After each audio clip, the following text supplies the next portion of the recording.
Hey, welcome to Today Matters, our daily devotional in the Word of God.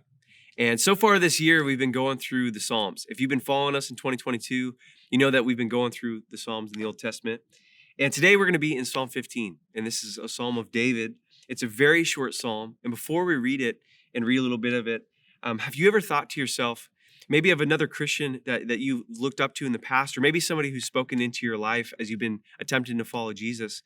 Have you ever thought about somebody else, man, God, I want to know you the way that that person knows you.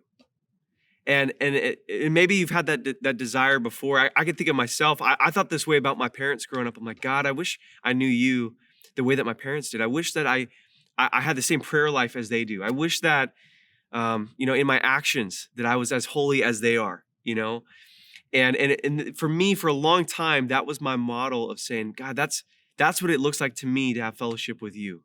I looked at my parents. And in this psalm that we're about to read, David is really asking a similar kind of question. He's saying, God, of the people who have fellowship with you, what's it supposed to look like? Like, what is it supposed to look like for in the Old Testament of somebody who's right with God, but in the New Testament, we say for committed Christians, like, what's it supposed to look like for us to really have fellowship with you? And this is what David says. He says, Lord, who may dwell in your sanctuary, who may live on your holy hill? The question he's asking, who's going to have who really gets to have fellowship with you? What does it look like to have fellowship with you?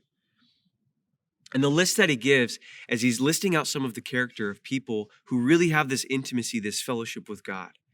And I think for us, as we read it today, this is kind of a checklist, not to check off and say, well, I have that in my life, so I'm good. It's to say, these are the areas of our lives that we can tell as God is moving, that we know our fellowship with him is growing and it's deepening our relationship with him.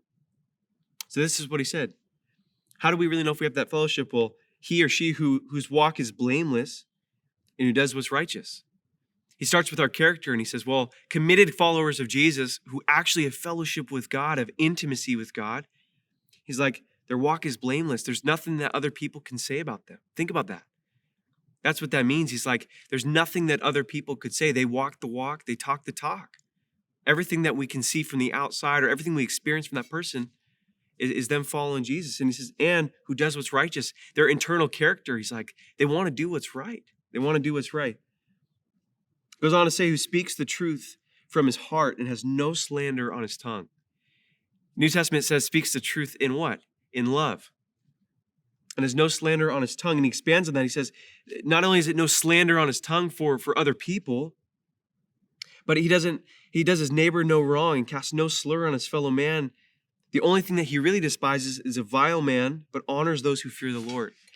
And he's saying, look, the people who have this fellowship with God, who really know him and that God is alive and active and moving in their life, he's like, they don't have a desire to tear people down. They don't have a desire to slander other people. They don't have a desire to do their neighbor wrong.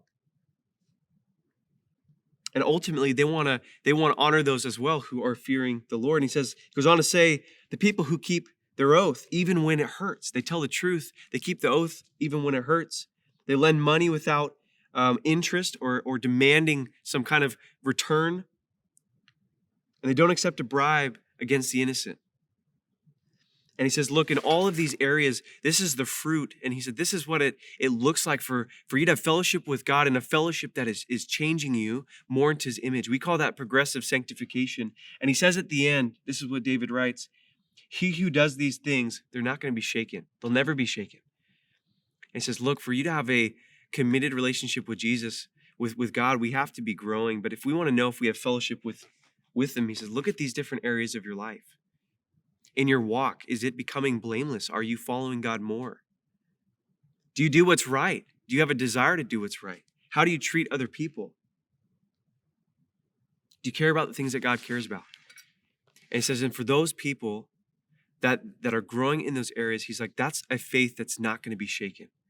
And that's really what we want as believers, is a faith that is not shaken, that is effective, and is reaching people for his kingdom as well.